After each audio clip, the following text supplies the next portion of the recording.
இன்றைய மன்னா. டுடேஸ் மன்னா. சங்கீதம் 94:14. Psalms 94:14. கர்த்தர் தம்முடைய ஜனத்தை நெகிழ விடாமலும் தம்முடைய சுதந்திரத்தை கைவிடாமலும் இருப்பார். For the Lord will not reject his people, he will never forsake his inheritance. உன்னை விட்டு விலக மாட்டேன், உன்னை ஒருபோதும் கைவிட மாட்டேன் என்று வாக்கு கொடுத்த நல்ல தேவன் இன்று நமக்கு தரும் மனமகிழ்ச்சியான ஆறுதலான வார்த்தை என்னவென்றால், கர்த்தர் தம்முடைய ஜனத்தை நெகிழ விடாமலும் தம்முடைய சுதந்திரத்தை கைவிடாமலும் இருப்பார் என்ற வார்த்தையாகும். கர்த்தர் என்னை கைவிட்டு விட்டார் என்று எண்ணுகிற உன்னை பார்த்துதான் ஆண்டவர் சொல்லுகிறார், நான் ஒருபோதும் உன்னை கைவிட மாட்டேன் என்று.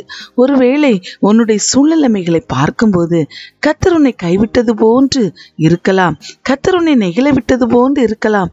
ஆனால் அந்த மரண இருளின் பள்ளத்தாக்கில், அந்த கஷ்டமான பாதைகளில் கர்த்தர் உன்னோடு இருக்கிறார்.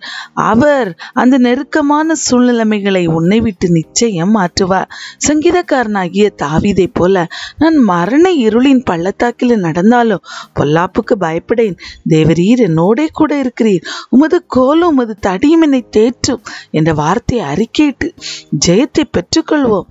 அவர் தம்முடைய ஜனத்தை ஒருபோதும் நெகிழ விடாமலும் தம்முடைய சுதந்திரத்தை ஒருபோதும் கைவிடாமலும் இருப்பார்.